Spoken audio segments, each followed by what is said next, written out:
जय जिजाऊ, जय ज्योती, छत्रपती शाहू महाराज, जय भीम, सयाजी महाराज या महामानवांनी हा जो देश घडवलाय ते सर्व समाज सुधारक, ते स्वातंत्र्य सैनिक आणि मुख्यतः सगळ्यांची प्रेरणा असलेल्या राष्ट्रमाता जिजाऊ छत्रपती शिवाजी महाराज, छत्रपती संभाजी महाराज। खरं तर आज महाराजा सयाजीराव गायकवाड आणि उद्योग या विषयावर मी प्रथमच बोलत आहे। तसं महाराजांच्या नावाने महाराजा सयाजीराव गायकवाड अकॅडमीच्या माध्यमातून गेली आम्ही 4-5 वर्ष कार्य करत आहोत। ही प्रेरणा आम्हाला छत्रपती सयाजीराव महाराजांकडून मिळाली। त्याचं मुख्य कारण असं आहे की बाबा भांड सर जे छत्रपती शिवाजी महाराज, छत्रपती शाहू महाराज यांच्यावर लेखन करता करता गेली 10-15 वर्षापूर्वी सयाजीराव महाराजांच्या एकूण वाङ्मयाकडे ते वळले आणि बाबा भांड या सरांच्या माध्यमातून खऱ्या अर्थाने पहिलं अधिकृत असं सयाजी महाराजांचं चरित्र आम्हाला वाचायला मिळालं आणि त्यांच्या साकेत प्रकाशनचे मी आभार मानतो। आणि पुढे हे सगळं साहित्य हे सरकारच्या वतीने ते प्रकाशित करण्यासाठी प्रयत्न करत होते। साहित्य महामंडळाचे अध्यक्ष झाले आणि त्या माध्यमातून त्यांनी आतापर्यंत सयाजीराव महाराजांचे 12 खंड प्रकाशित केलेले आहेत आणि 13 खंड खरे तर 31 मार्चला ते प्रकाशित होणार होते, पण तो पुढच्या 2-3 महिन्यानंतर या लॉकडाऊन नंतर ते पूर्ण होतील। मी खरं तर बाबा भांड त्यांचे सगळे सहकारी साकेत प्रकाशनचे असतील, त्यांना मदत करणारे सगळे लोक, बडोदा संस्थानातील लोक, बडोदा संस्थानमध्ये त्या ठिकाणी हिंदुराव मॅडम आहेत, हिंदुराव मॅडमनी त्यांना मदत केली। शुभांगिनी राजे त्या ठिकाणी महाराणी आहेत, त्यांनी सुद्धा मदत केली। समरजित गायकवाड असतील, त्यांनी मदत केली। किंवा इंग्लंडमध्ये जाऊन सयाजीराव महाराजांचं जे साहित्य बाबा भांड सरांना उपलब्ध करून दिले ते सगळे त्या ठिकाणचे कर्मचारी असतील, ती लायब्ररी असेल, तर हे सगळं मी याच्यासाठी सांगतो की खरं तर महात्मा ज्योतिबा फुले असतील, छत्रपती शाहू महाराज असतील, डॉक्टर बाबासाहेब आंबेडकर असतील किंवा स्वातंत्र्य आंदोलनातले जेवढे स्वातंत्र्य सैनिक आहेत, अनेक आपले लोक आहेत, या सगळ्यांचा कधी ना कधीतरी महाराजा सयाजीराव गायकवाडांशी संबंध आलेला आहे। दुर्दैवाने स्वतंत्र भारतामध्ये महाराजांना जो मान सन्मान किंवा त्यांच्या विचाराचा प्रचार प्रसार झाला पाहिजे होता तो झालेला दिसत नाही। आज आपण जर दिल्लीला गेलो तर संसदेच्या बाहेर सगळ्या महापुरुषांचे पुतळे लागलेले आहेत, पण मला अजून तरी सयाजीराव गायकवाडांचा पुतळा दिल्लीमध्ये दिसलेला नाही। अगदी पूर्वीचा महाराष्ट्र किंवा बॉम्बे स्टेट आपण ज्याला म्हणतो, गुजरात आणि महाराष्ट्र राज्य एकच होतं आणि महाराजांचं योगदान महाराष्ट्रासाठी प्रचंड असताना सुद्धा महाराष्ट्राच्या विधानसभेच्या भोवती सुद्धा महापुरुषांचे, अनेक राजकीय नेत्यांचे त्या ठिकाणी पुतळे आहेत आणि या सभागृहांमध्ये, संसदेमध्ये असेल, विधानसभेमध्ये असेल, अनेक फोटो लागलेले आहेत, परंतु अजून तरी महाराजा सयाजीराव गायकवाडांना तो मानाचं स्थान मिळालेलं नाही। आणि म्हणून कावळाणा हे त्यांचं गाव आहे, त्या ठिकाणी ते कावळण्याला अनेक लोक एकत्र येऊन आता महाराजा सयाजीराव गायकवाडांचं स्मारक कावळण्याला करतायत। बाबा भांड सर त्याचे मार्गदर्शक आहेत, आमदार सुधीर तांबे हे त्याचे मार्गदर्शक आहेत आणि तिथं निकम नावाचा आमचा सहकारी आहे, तो त्याच्यासाठी प्रयत्न करतोय। तर मी जस्ट एक प्रस्तावना केलेली आहे, कारण एकूणच महाराजा सयाजीराव गायकवाडांचं काम प्रचंड मोठं आहे, समाज सुधारकांच्या माध्यमातून असेल, स्वातंत्र्य सैनिकांच्या माध्यमातून। पण मी आज जो विषय घेतलेला आहे, कारण अहद ऑस्ट्रेलिया, तहद कॅनडा, अवघा मुलूक आपला, हे छत्रपती शिवाजी महाराजांचं जे अहद तांजावर, तहद पेशावर, अवघा मुलूक आपला, याचा पुढचा विस्तारित विषय घेऊन मी खरं तो मांडतो।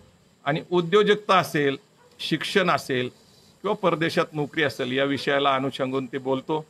बऱ्याच लोकांची इच्छा होती की सयाजीराव महाराजांच्या बद्दल बोलावं, पण मग त्याच धाग्याने मी या ठिकाणी महाराजा सयाजीराव गायकवाड आणि उद्योग या विषयावर बोलण्याचा निर्णय घेतला। खरं तर आपल्या सगळ्यांना माहिती असलं पाहिजे की महाराजांना खूप मोठं आयुष्य लाभलं, 76 वर्षाचं, आणि जवळपास 64 वर्ष ते गादीवर होते। आणि त्या प्रदीर्घ काळामध्ये त्यांनी प्राथमिक शिक्षण असेल, माध्यमिक शिक्षण असेल, मग उच्च शिक्षण असेल, उच्च शिक्षणासाठी परदेशात अनेक लोकांना पाठवलं असेल, ग्रंथालय चळवळ असेल, तर ते फक्त प्राथमिक शिक्षणाचा आग्रह धरतात असं नाही, तर प्राथमिक शिक्षण सक्तीचं आणि मोफत असावं देशभरामध्ये. आणि आपल्या राज्यात तर त्यांनी केलंच होतं. पण प्राथमिक शिक्षण घेतल्यानंतर माध्यमिक, पण त्याबरोबरच ग्रंथालय चळवळीकडे त्यांनी का आग्रह धरला, तर ज्ञान हे सतत निरंतर घेण्याची गोष्ट आहे आणि अधिक प्रगल्भ झालं पाहिजे. आणि म्हणून पहिल्यांदा शिक्षण पद्धतीवर त्यांनी काम केलं आणि याच्यासाठी ते सातत्याने परदेशात जात होते. अमेरिकेला जात होते, युरोप खंडामध्ये लंडनला जात होते, पॅरिसला जात होते, इटलीला जात होते. सगळ्या देशामध्ये फिरून तिथलं ज्ञान गोळा करून, फक्त एक त्यांचा छंद होता, जातानी अनेक ज्ञानी माणसं, हुशार माणसं, राज्यकारभारातले सहकाऱ्यांना ते घेऊन जायचे परदेशामध्ये. आणि असेच ते एकदा अमेरिका आणि युरोपचा दौरा करून नुकतेच भारतात आले होते आणि आपल्या राज्यकारभाराची परत सुरुवात केली होती. राज्यकारभारामध्ये व्यस्त असताना खरं तर बडोदा संस्थान हे स्वतंत्र संस्थान आहे. ते मांडलिक राजे नव्हते, त्यांचं स्वतंत्र कारभार होता. आणि त्यांचे आणि ब्रिटिशांचे भारतामध्ये जेवढे संस्थानिक होते त्यातले 2 संस्थानिक हे स्वतंत्र संस्थानिक होते. आणि म्हणून त्यांना प्रचंड मोठं स्वातंत्र्य होतं राज्यकारभार करत असताना. त्यांना मैत्रीचा दर्जा ब्रिटिश गव्हर्नमेंटने दिला होता. आणि असा हा राजा परदेशात ज्यावेळेस युरोप आणि अमेरिकेत फिरून आला होता, तर तसं तर हे संस्थानिक आहेत. आणि राष्ट्रीय काँग्रेस ही स्वातंत्र्याच्या आंदोलनाची सुरुवात केलेलं एक मोठं संघटन होतं.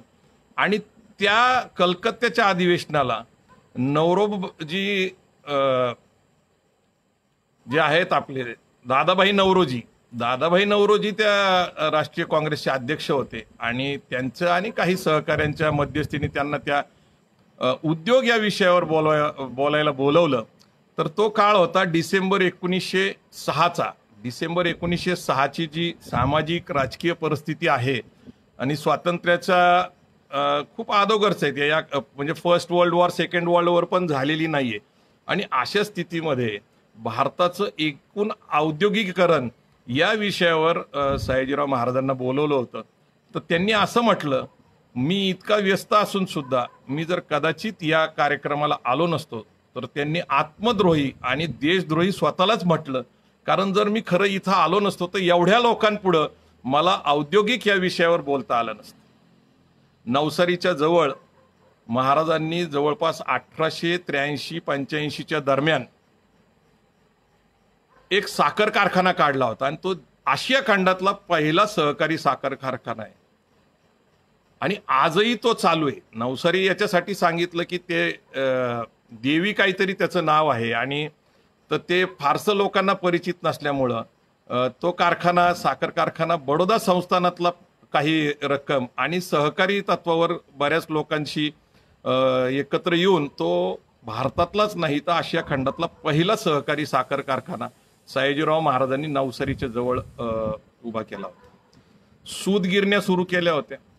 सूतगिरणी असेल आणि सहकाराच्या माध्यमातून पतपिढ्या असतील, याही मोठ्या प्रमाणामध्ये चालू केल्या होत्या. आणि दुसरी महत्वाची गोष्ट आहे की आज जी बँक ऑफ बडोदा आहे ही सयाजीराव महाराजांनी स्थापन केली होती. सयाजी युनिव्हर्सिटी स्थापन केली होती आणि तिथं कला याला वाव मिळावा म्हणून कला अकादमी उभी केली होती. आणि त्या कला अकादमीच्या माध्यमातून आपल्याला माहिती असलं पाहिजे की चित्रपट नगरीतले दादासाहेब फाळके हे तिथं शिकले होते.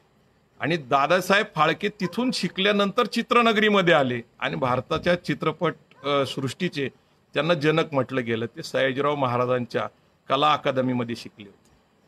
दुसरं एक नाव प्रसिद्ध आहे ते म्हणजे चित्रकार ज्यांनी आपल्या ऐतिहासिक अशा अनेक हे केल्या. राजा रवी वर्मा हे सुद्धा बडोदाला होते. त्यांनी सुद्धा कला अकादमीमध्ये शिक्षण घेतलं आणि त्यांनी खूप सुंदर म्हणजे छत्रपती शिवाजी महाराजांचा जो पहिला आपल्याला एक चांगला घोड्यावरचा फोटो पाहायला मिळतो किंवा रामायण महाभारतातले अनेक चित्र हे राजा रवी वर्मांनी काढले आणि अनेक संस्थांकडे ती चित्र लावलेली आहेत. तर या कला अकादमीची कल्पना महाराजांना कुठून सुचली तर परदेशात फिरत असताना मुलांना प्राथमिक शिक्षण, माध्यमिक शिक्षण देत असताना हस्तकला ज्याला आपण हँडीक्राफ्ट म्हणतो त्याचं सुद्धा शिक्षण दिलं पाहिजे. आपण आजच्या काळामध्ये त्याला स्किल डेव्हलपमेंट म्हणतो किंवा ITIA म्हणतो. ITIAच्या माध्यमातून जवळपास 28-30 कोर्सेस आज भारतामध्ये वेगवेगळ्या शाळा कॉलेजच्या मार्फत चालवले जातात.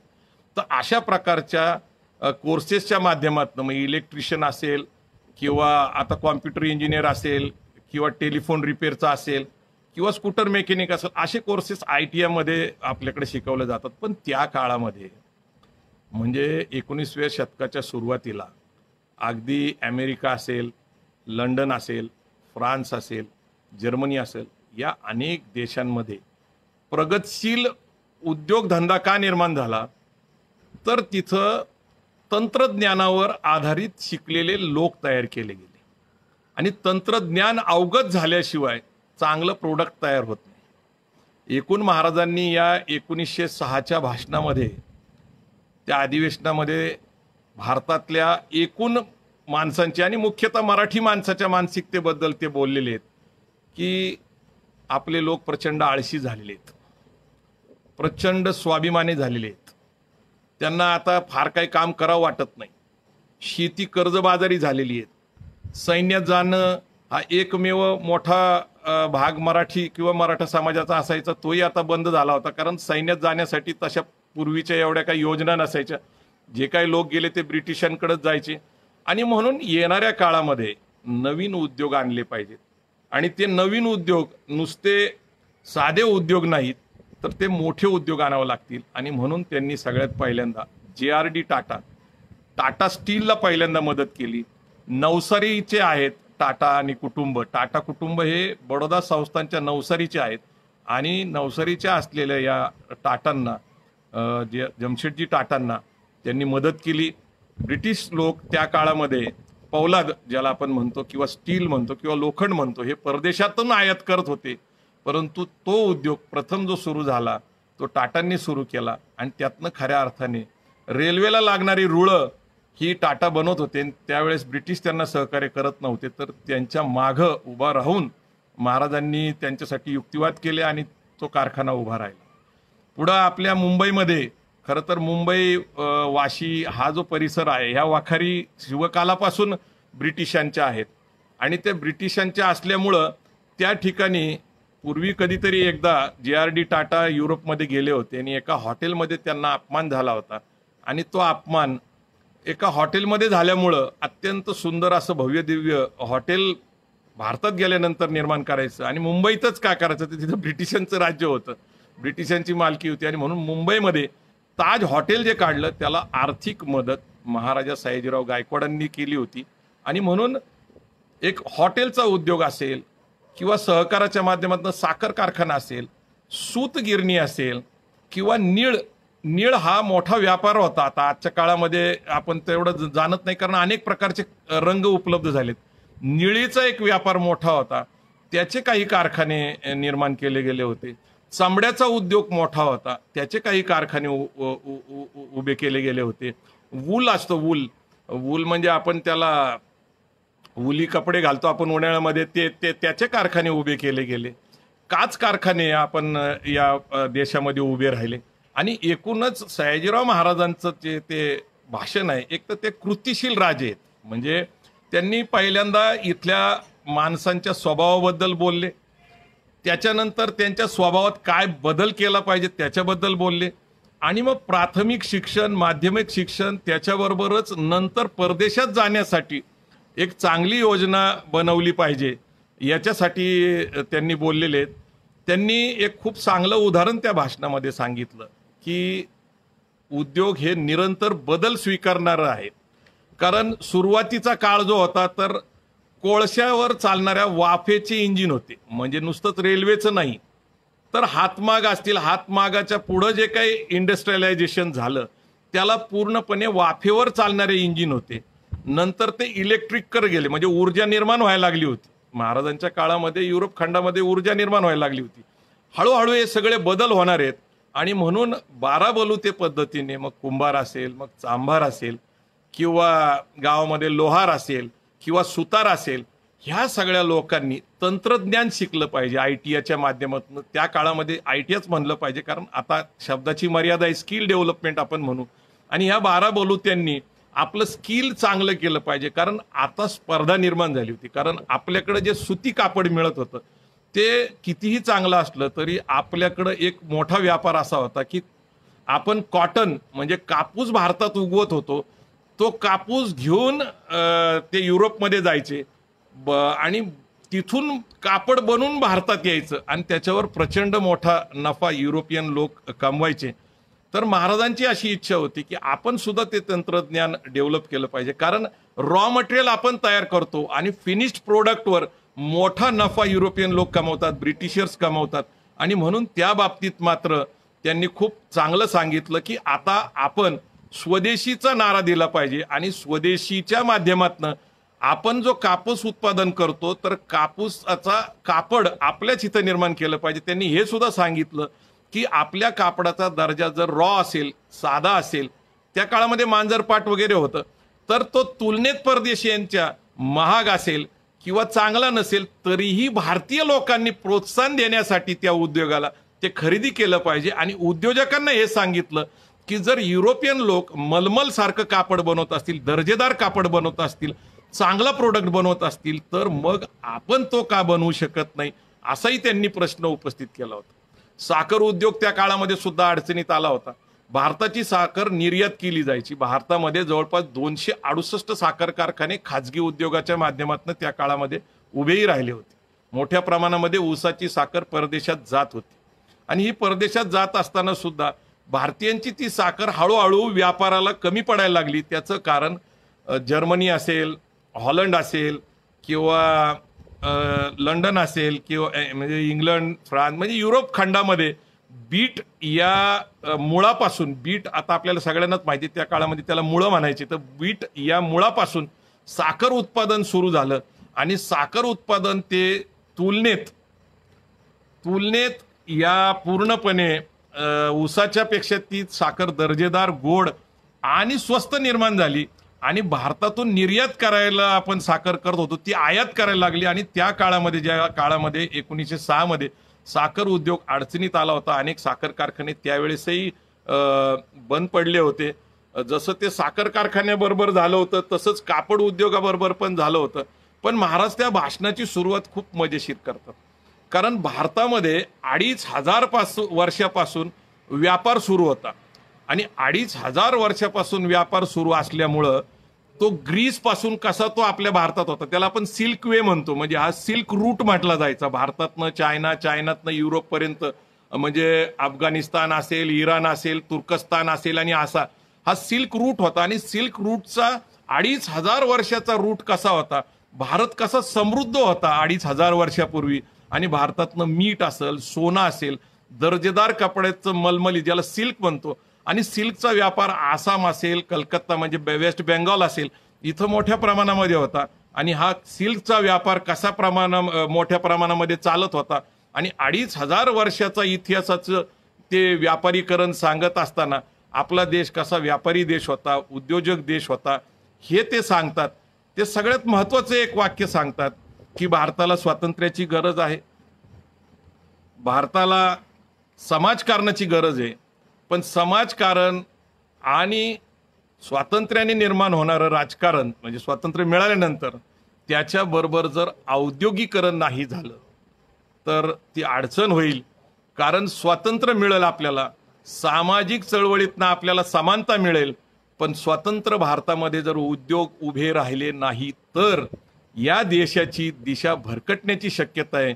म्हणून 19व्या शतकाच्या सुरुवातीला काँग्रेसच्या सभागृहामध्ये म्हणजे काँग्रेसच्या अधिवेशनामध्ये भाषण करतात. काँग्रेसच्या अधिवेशनामध्ये का मी म्हणतो, कारण काँग्रेस स्वातंत्र्याचं आंदोलन चालवत होती आणि ब्रिटिश यांना ते खपणार नव्हतं, तरी पण ते ब्रिटिशांना जुमानत नव्हतं. त्यांचं एक उदाहरण, एकदा दिल्लीमध्ये लॉर्ड कर्झनला भेटण्यासाठी सगळ्या संस्थानिकांना बोलवलं होतं. सगळ्या संस्थानिकांनी त्यांच्या प्रोटोकॉलप्रमाणे त्यांचं स्वागत केलं आणि त्यांना नमस्कार केला, परंतु सयाजी महाराज त्यांच्या समोर झुकले नाही.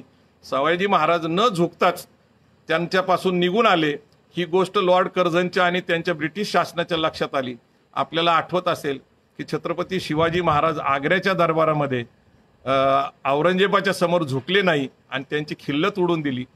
त्याच शिवाजी महाराजांना प्रेरणा मानणारे सयाजीराव गायकवाड लॉर्ड कर्झनपाशी झुकले नाही, ते परत आले. त्याच्यावर प्रचंड वादंग झालं, प्रचंड चर्चा झाली. पण महाराज स्वाभिमानी होते, शिवाजी महाराजांना मानणारे होते.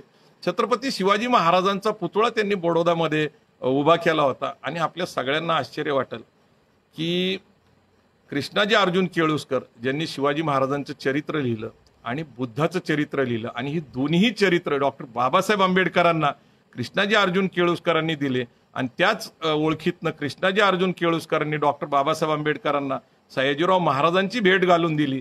आणि बाबासाहेब आंबेडकर लंडनला शिकायला गेले, अमेरिकेत शिकायला गेले. त्यांना शाहू महाराजांनी सुद्धा आर्थिक मदत केली. हे मी का सांगतो की डॉक्टर बाबासाहेब आंबेडकरांनी 1956ला धर्मांतर केलं आणि बौद्ध धर्म स्वीकारला.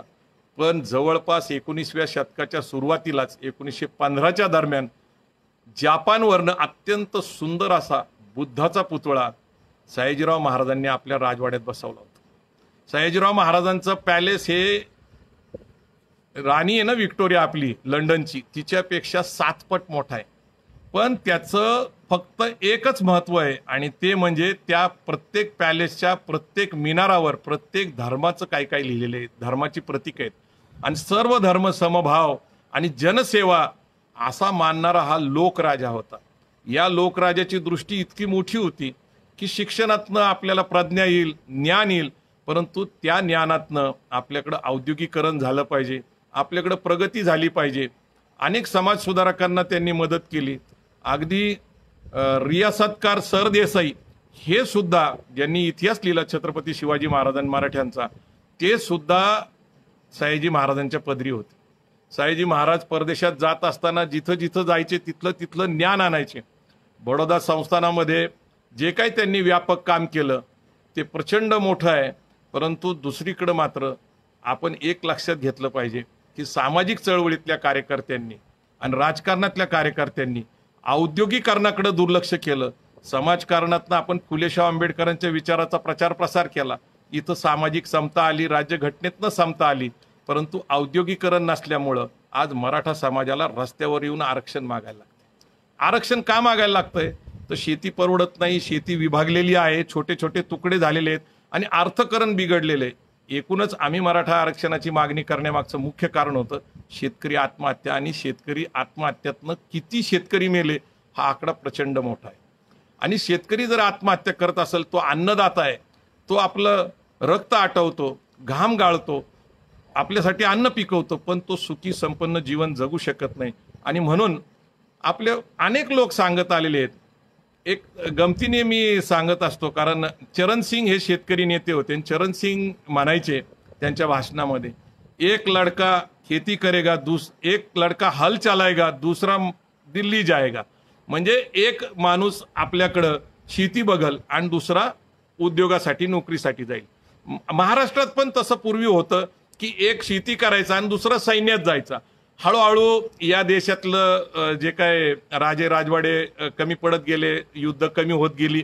नंतर ब्रिटिश सरकार आलं, त्याच्यामध्ये काही सैन्यामध्ये गेले, पण मोठ्या प्रमाणामध्ये सैन्यात जाण्याची परंपरा कमी झाली आणि शेती विभागून हे करायला लागली. आणि नवं औद्योगिकरण जर मोठ्या प्रमाणात झालं असतं तर कदाचित इथं प्रगती वेगळी असते. पण जसं सयाजीराव महाराजांचं काम आहे तसंच आपल्याला हेही लक्षात ठेवलं पाहिजे की छत्रपती शाहू महाराजांचं कोल्हापूरमध्ये प्रचंड मोठं काम आहे. शाहू महाराजांनी शाहू मिल काढली. शाहू महाराजांनंतर राजाराम महाराजांनी त्या ठिकाणी साखर काढली, शुगर मिल काढली. आजही तो कारखाना आहे बावड्याला, तो राजाराम महाराजांनी काढलेला आहे. त्या ठिकाणी शाहूपुरी ती पेठ काढली. जयसिंगपूर व्यापारासाठी आणि हळदीसाठी अत्यंत मोठी बाजारपेठ ही जयसिंगपूरची होती. देशातल्या हळदीचा व्यापार कोल्हापूरमधनं व्हायचा. राधानगरी धरण बांधलं, राधानगरी धरणाच्या माध्यमातून शेतकऱ्यांना पाणी पुरवलं. ऊसाचे मळे जसे आज दिसतात तसं त्या आंबा आणि या भागामध्ये आपण जर गेलो तर त्या ठिकाणी तुम्ही विचार करा, कोल्हापूरमध्ये सुद्धा चहाचे मळे आणि कॉफीचे मळे शाहू महाराजांनी लावले होते. आणि अत्यंत दर्जेदार चहा, फर्स्ट क्वालिटीचा आणि सेकंड क्वालिटीचा चहा असायचा. तर फर्स्ट क्वालिटीचा कोल्हापूरचा चहा महाराजा सयाजीराव गायकवाडांना आवडायचा, म्हणून छत्रपती घराण्यातले लोक त्यांना आवर्जून चहा हा बडोद्याला पाठवायचे. आणि बडोदा संस्थानचं आणि शाहू महाराजांचं नातं होतं, कारण राजाराम महाराजांना इंदुमती राणी ज्या होत्या या सयाजीराव गायकवाडांची नात होती. हे नातं होतं त्यांचं. जसं त्यांचं नातेसंबंध आहेत, तसेच ते सामाजिक बांधिलकीतनं सुद्धा दोघांचं काम प्रचंड मोठं आहे. म्हणजे मला तर एक गोष्ट खूप आवर्जून सांगावीशी वाटते की पहिलं महायुद्ध झाल्यानंतर ब्रिटिशांना लोखंड लागत होतं शस्त्रास्त्र तयार करण्यासाठी, आणि वेगवेगळ्या किल्ल्यांवर शिवकालापासून मोठ्या प्रमाणामध्ये तोफा पडलेल्या होत्या, आणि त्या तोफा तशाच किल्ल्यावर किंवा किल्ल्याच्या आसपासच्या परिसरामध्ये मोठ्या लोखंडी तोफा पडलेल्या होत्या, आणि काही टनाचं वजन होतं. ब्रिटिशांनी त्या काळामध्ये त्या सगळ्या गोळा केल्या आपल्याला ॲम्युनिशन बनवण्यासाठी. त्या सगळ्या गोळा करून त्यांनी परदेशात नेल्या. शाहू महाराजांच्या ही गोष्ट लक्षात येताच शाहू महाराजांनी मात्र कोल्हापूर आणि जवळच्या परिसरातल्या किल्ल्यांच्या सगळ्या तोफा गोळा केल्या आणि किर्लोस्करांना बोलवलं आणि किर्लोस्करांना सांगितलं की तुम्ही ह्या तोफा तुमच्या ताब्यात घ्या आणि त्या वितळून तुम्ही शेतकऱ्यांसाठी नांगर बनवा. आणि ह्या नांगर बनवायला लावलेल्या किर्लोस्करांना वेळोवेळी किर्लोस्कर आणि कंपनीला शाहू महाराजांनी ती कुपर इंजिन बनवलं होतं. ते कुपर इंजिन आपल्याला परदेशात पाहायला मिळालं याचा त्यांना खूप आनंद वाटला. त्या काळामध्ये कुपर इंजिन फार फेमस होतं किर्लोस्करचं. ते परदेशात पाहायला मिळालं, तिकडं आवाज ऐकला, त्याचा आनंद शाहू महाराजांना झाला होता की आपण ज्या किर्लोस्करांना मदत केली. अनेक काच कारखाने असतील, छोटे मोठे उद्योग असतील, आणि कोल्हापूर आणि बेळगाव परिसरामध्ये फाउंड्रीचा मोठा उद्योग होता, आणि या फाउंड्रीला सुद्धा शाहू महाराजांनी राजाश्रय दिलता, आर्थिक मदत केली होती. आणि शाहू महाराजांच्या बरोबरच आपण डॉक्टर बाबासाहेब आंबेडकर यांच्याबद्दल आपण लक्षात घेतलं पाहिजे की बाबासाहेब आंबेडकरांची जी डिग्री होती ती अर्थशास्त्राची होती.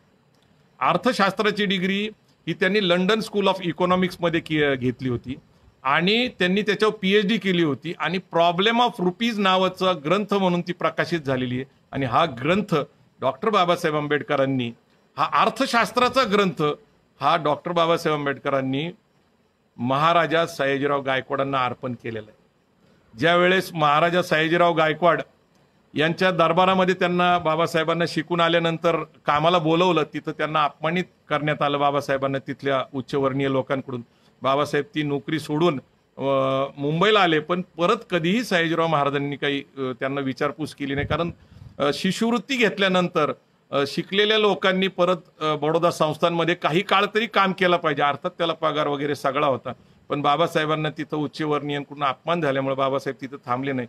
पण एक गोष्ट मला सांगावीशी वाटते की पहिल्या आणि दुसऱ्या गोलमेज परिषदमध्ये सयाजीराव महाराज आणि बाबासाहेब लंडनमध्ये भेटायचे.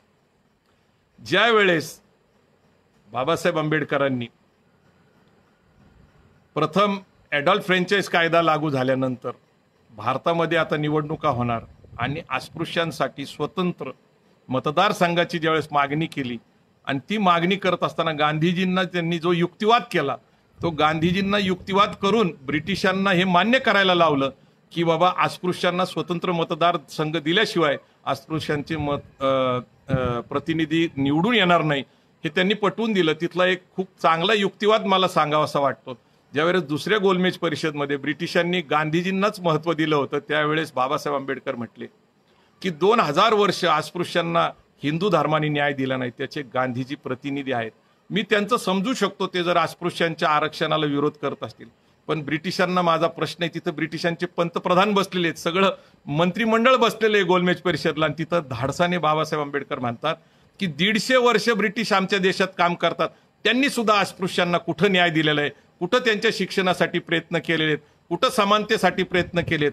आणि असं बोलल्यानंतर 1931च्या त्या गोलमेज परिषदमध्ये ब्रिटिशांना त्यांच्या तोंडावर उघडं पाडलं, आणि तोंडावर उघडं पाडल्यानंतर ब्रिटिशांना त्या काळामध्ये स्वतंत्र मतदारसंघ द्यायला मान्य करायला लागलं. त्याच डॉक्टर बाबासाहेब आंबेडकरांवर खुश होऊन महाराजा सयाजीराव गायकवाडांनी त्यांना त्यांच्या लंडनमधील घरी बोलवलं टी पार्टीसाठी, आणि बाबासाहेबांना शाबासकी दिली. असे हे सयाजीराव गायकवाड आहेत.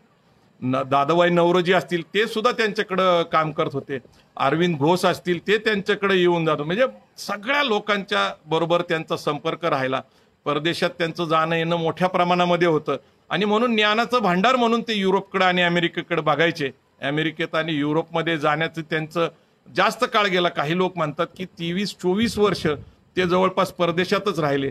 परंतु एक लक्षात घेतलं पाहिजे की भारतातला सगळ्यात प्रगतशील भाग जर कुठला असेल तर आजही तो बडोदाच आहे. कारण मी माझे मित्र गणेश माने यांच्या जय हिंद शुगर या फॅक्टरीची स्थापना करायची होती सोलापूरमध्ये, आणि त्या फॅक्टरीच्या स्थापनेच्या कारणास्तव जी मशिनरी त्या शुगर फॅक्टरीला लागणार होती आणि त्या शुगर फॅक्टरीच्या मशिनरीच्या खरेदीसाठी सिमेंट्स कंपनी जी बडोद्याला आहे तिथं आम्ही गेलो होतो. त्यावेळेस 4-5 दिवस बडोदा संस्थान बघितलं, सिमेंट्स कंपनीचं काम बघितलं आणि त्याचबरोबर इलेक्ट्रिक जनरेट करण्यासाठी आता त्याला बायो प्लांट म्हणतात, त्याला म्हणजे कोजेन सेट म्हणतात त्याला. कोजेन सेट म्हणजे आता साखर कारखान्याबरोबर वीज निर्मिती सुद्धा केली जाते, त्याचं सुद्धा काम तिथंच होतं. नंतर आम्ही अहमदाबादला गेलो आणि आम्हाला आनंद वाटतो की ज्या सयाजीराव महाराजांनी उद्योगनगरीचा पाया बडोद्यामध्ये भरला होता तिथं प्रचंड मोठ्या प्रमाणामध्ये MIDC आहे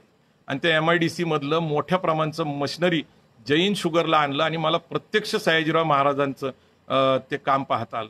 माझं सयाजीराव गायकवाडांची नातं काय आहे तर माझे आजोबा आनंदराव जयवंतराव गायकवाड हे कृष्णाजी बंकी गायकवाड हे शिवाजी महाराजांचे सरदार यांचे 13वे वंशज आहेत. कृष्णाजी बंकी गायकवाड यांची बहीण सकवरबाई गायकवाड ही शिवाजी महाराजांची 4थी पत्नी होती आणि सकवरबाई गायकवाडांच्या निमित्ताने महाराज आमच्या मुंढव्याला आमच्या घरी आलेले नोंदी आहेत. आमची तिथं देवी आई सटवाई तिथं यायची. परंतु आमचं नातं सयाजीराव गायकवाडांची काय आहे तर चिमणाबाई गायकवाड ह्या सयाजीराव गायकवाडांची पत्नी या सुद्धा महिला चळवळीमध्ये प्रचंड ॲग्रेसिव्ह होत्या. 1911ला महिलांची भारतातील दुर्दशा आणि त्याच्यावर उपाय याच्यावर त्यांनी पुस्तक लिहिलं होतं. त्या चिमणाबाई गायकवाड ह्या मुंढव्याला जवळपास 11 वर्ष राहिला होत्या आणि त्या मुंढव्याला राहायला असल्यामुळं माझे आजोबा त्यांचे केअरटेकर होते. आम्ही मुंढव्या गावचे पाटील असल्यामुळं मुंढव्याला त्यांची बडोद्याच्या गायकवाडांची शेती होती आणि त्या ठिकाणी सकवरबाई गायकवाड राहिला होत्या.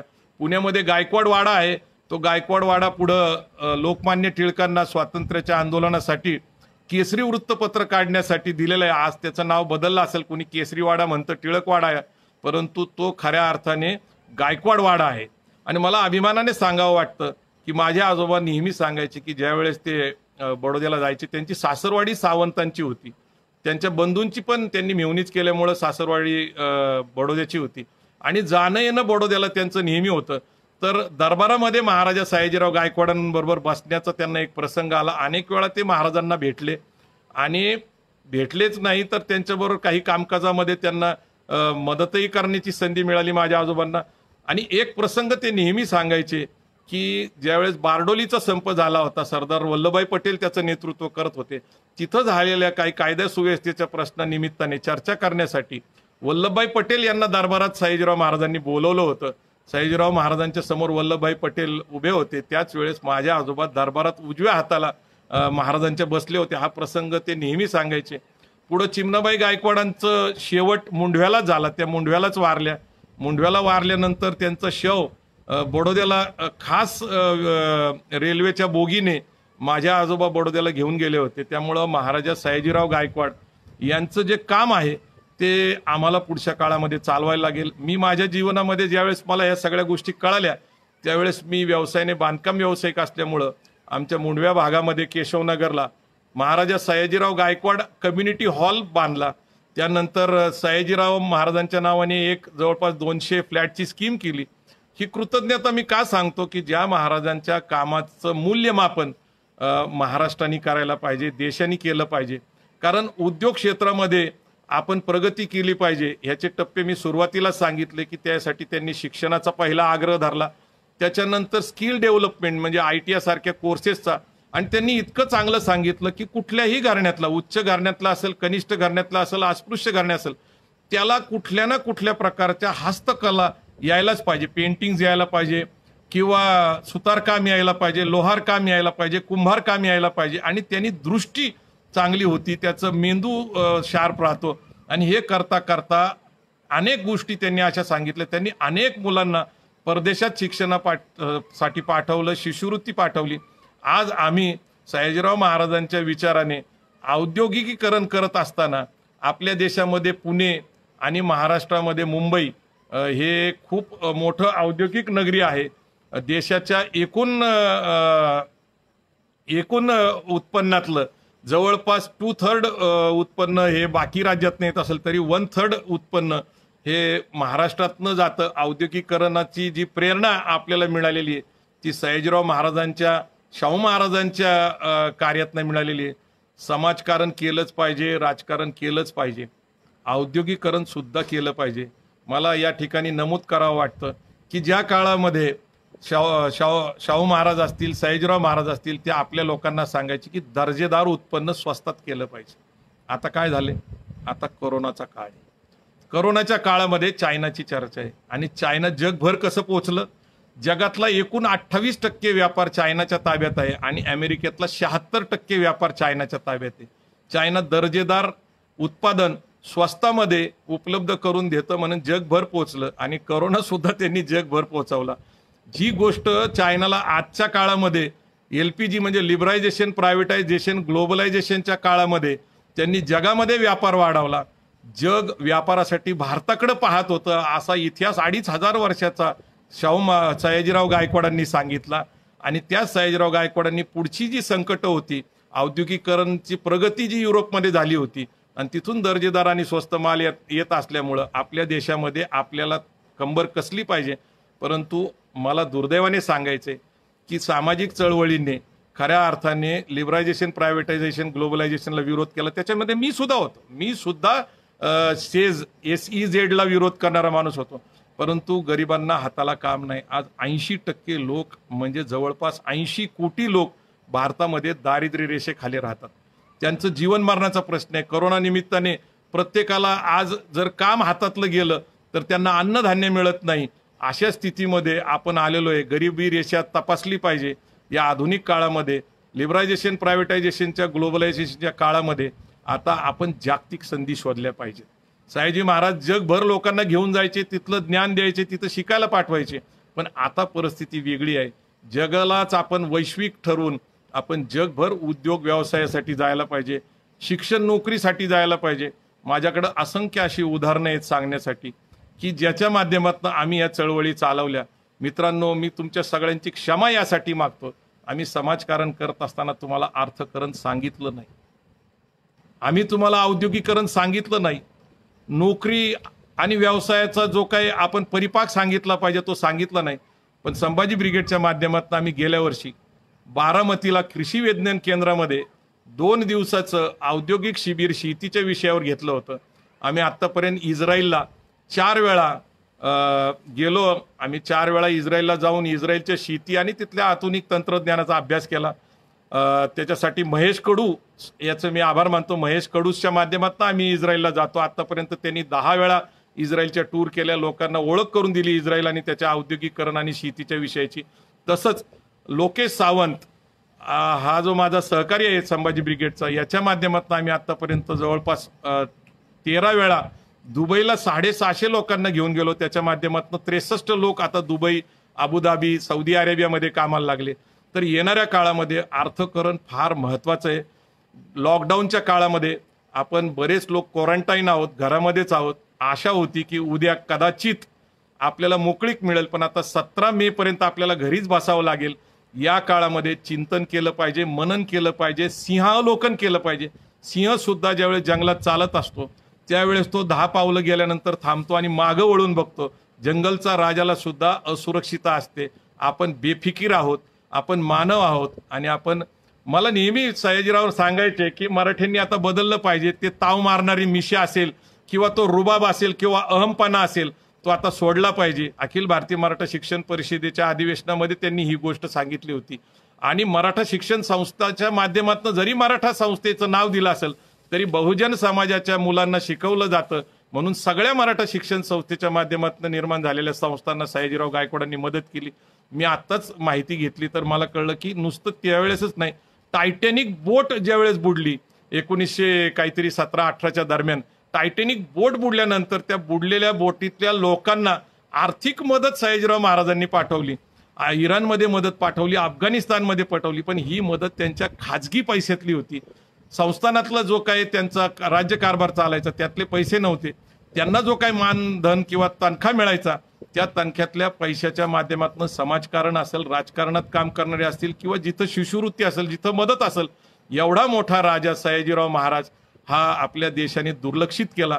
मला अशा शेवटी अशी वाटते की दिल्लीच्या संसदेच्या बाहेर महाराजा सयाजीराव गायकवाडांचं पुतळा उभा राहायला पाहिजे. महाराष्ट्राच्या संसदेच्या बाहेर सयाजीराव गायकवाडांचा पुतळा उभा राहायला पाहिजे. कवळाण्याला माझे मित्र निकम हे जे प्रयत्न करतायत त्यांचा जो प्रयत्न आहे त्याला यश यायला पाहिजे. आणि कवळाण्यामध्ये महाराष्ट्र सरकारने पुढाकार घेऊन महाराजा सयाजीराव गायकवाडांचं स्मारक उभं केलं पाहिजे. कवळाणा हे त्यांचं जन्मगाव आहे, ज्या ठिकाणी 15-20 वर्ष सुरुवातीला ते राहिले. तिथूनच गुराख्याचं पोर म्हणून खऱ्या अर्थाने त्यांचं पहिलं पुस्तक आलं. खऱ्या अर्थाने तो त्यांच्या वाण्या आहे. मला त्यांच्या गोष्टी खूप मजेशीर आहे की त्यांच्या 3 भावांना तिकडे घेऊन गेले होते बडोद्याला आणि ह्यांना विचारलं की बाबा तुम्ही कशासाठी आलाय बडोद्याला, तर त्यांनी सांगितलं मला राजा व्हायचंय, मला राजा होण्यासाठी बोलवले आणि त्यांना राजा केलं. राजा जरी झाला असला, राजाचे सगळे अधिकार त्यांच्या अधीन असताना सुद्धा एक लोकराजा, एक जनसेवेचा राजा आणि त्याला मिळालेलं दीर्घ आयुष्य हेच खऱ्या अर्थाने भारताच्या दृष्टीने खूप महत्त्वाचं आहे. महाराजा सयाजीराव गायकवाडांवर आतापर्यंत झालेला अन्याय दूर करून बाबा भांड यांच्या माध्यमातून आलेली 25 खंडाची ही शृंखला प्रत्येकाने आपल्या घरात ठेवावी. नाही तर किमान त्यांचं चरित्र जे आहे ते 1 खंडामध्ये उपलब्ध आहे ते आपल्या घरी ठेवावे. सयाजीराव महाराजांची प्रेरणा बहुजन समाजाला मिळावी, त्यांची औद्योगिक प्रगती व्हावी, त्यांना चांगलं अर्थकरण लाभावं, चांगलं आरोग्य लाभावं. जय जिजाऊ, जय शिवराय.